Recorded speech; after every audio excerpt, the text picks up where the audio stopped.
The rain hammered against the cracked windshield as Margaret clutched the crumpled letter in her trembling hands. At 63 years old, she never imagined she would be living out of her rusted sedan, parked behind a shuttered grocery store on the outskirts of Portland.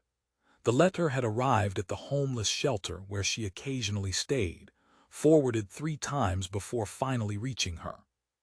It was from a law firm she had never heard of, informing her that a distant relative had passed away and left her something in their will. Margaret squinted at the words again, hardly believing what she was reading. An inheritance. After losing her husband to cancer 2 years ago, after the medical bills had consumed their savings, after the bank had taken their home, she had resigned herself to a life of invisibility. People looked right through homeless women like her. But now, someone had remembered she existed. The lighthouse stood on a rocky promontory jutting into the Atlantic Ocean, 3 hours north of where Margaret had been surviving. She had used her last tank of gas to make the journey, her heart pounding with equal parts hope and dread. What if this was some cruel mistake?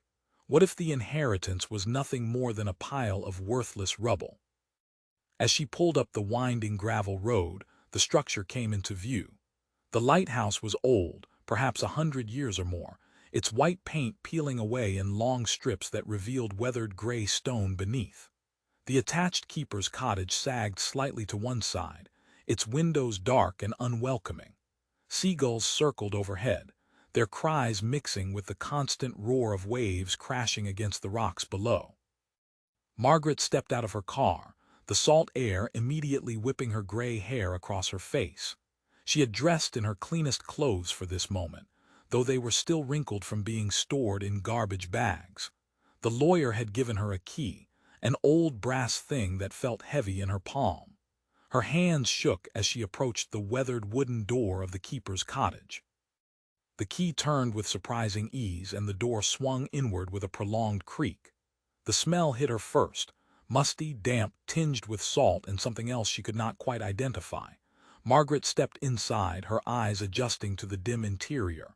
Dust motes danced in the thin shafts of light that penetrated the grimy windows. The furniture was old but still present. A sagging couch, a wooden table, chairs that had seen better decades. She moved through the cottage slowly, taking inventory. The kitchen had ancient appliances, but they appeared functional. The bedroom contained an iron-framed bed with a bare, stained mattress. The bathroom fixtures were rusted but intact. It was not much, but it was more than she had possessed in 2 years. Tears began streaming down her weathered cheeks. She had a roof. She had walls. She had a door she could lock. But Margaret's attention kept returning to the lighthouse tower itself. A door in the cottage led directly to it, and she found herself drawn toward the spiral staircase that wound upward into darkness. She flipped a light switch, not expecting it to work, but a single bulb flickered to life somewhere above. Someone was still paying the electric bill. The lawyer had mentioned something about a small trust fund for maintenance, but she had barely processed the information. Margaret began to climb. The metal stairs rang beneath her feet, the sound echoing in the cylindrical chamber. Her knees ached with each step, her breath coming harder. She had to stop twice to rest, leaning against the cold stone wall. How many steps were there? 50? 70? She lost count. Finally, she emerged into the lantern room at the top. The light mechanism itself had been removed long ago, leaving only the framework and the windows that surrounded the circular space. The view was breathtaking. Ocean stretched to the horizon in 3 directions, gray-green and churning beneath the overcast sky. To the south, she could see the rocky coastline, dotted with pine trees that clung stubbornly to the thin soil. As Margaret stood there, catching her breath and marveling at the view, she noticed something odd. One section of the floor did not quite match the rest. The boards were slightly different in color, as if they had been replaced more recently. She knelt down, running her fingers along the edges, and discovered they were loose. Her heart began to race as she pried up the boards. Beneath them was a metal box, about the size of a briefcase, sealed with a simple latch. Margaret lifted it out, surprised by its weight. She carried it to the window where the light was better and opened it with trembling fingers. Inside were bundles of letters tied with faded ribbon, dozens of them. Beneath the letters were old photographs, their edges yellowed with age, and beneath those, wrapped in oilcloth, were stacks of cash. Margaret gasped, her hand flying to her mouth. She pulled out one stack and counted with shaking fingers. $100 bills. She counted 5,000 in that stack alone, and there were at least 10 more. But it was not the money that made her start crying again. It was the envelope on top of the letters, addressed simply to "Whoever inherits this place." With trembling hands, Margaret opened it and began to read. The letter was from her great-uncle Thomas, a man she had met only once as a child. He explained that he had been the lighthouse keeper for 40 years, living alone after his wife had died young. He wrote about the loneliness of the job, but also about its peace, its purpose.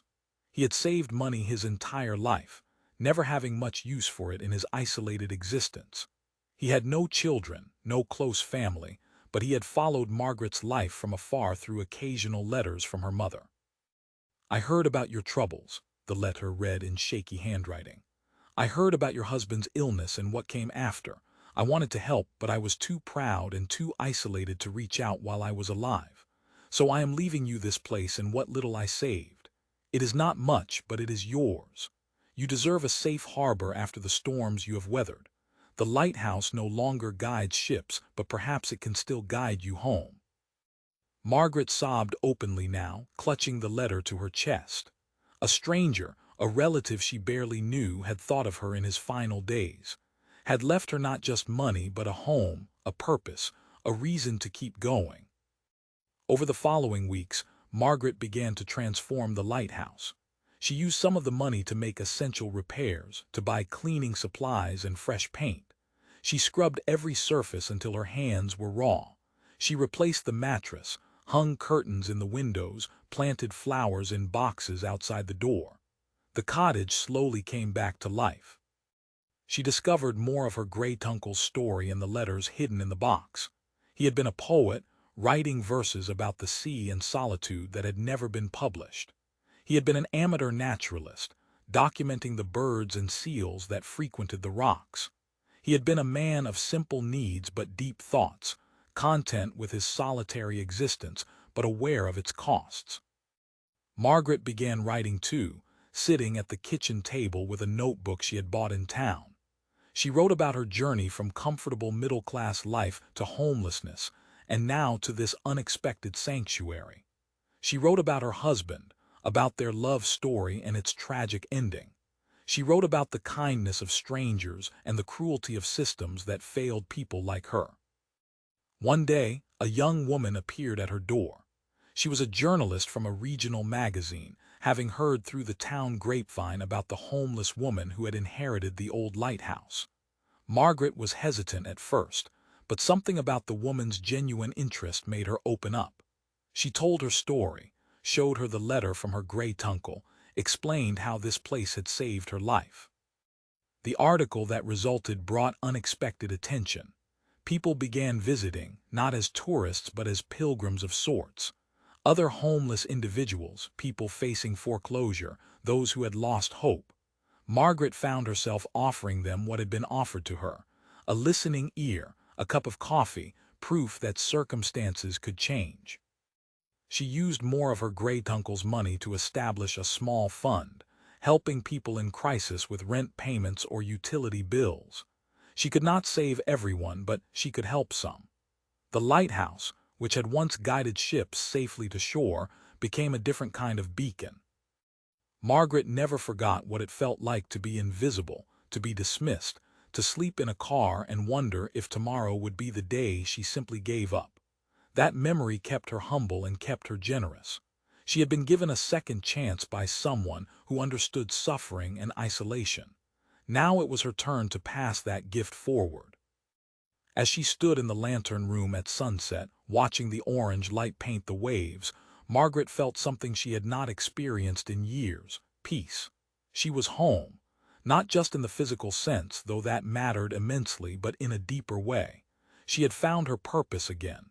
The lighthouse had given her more than shelter. It had given her back herself.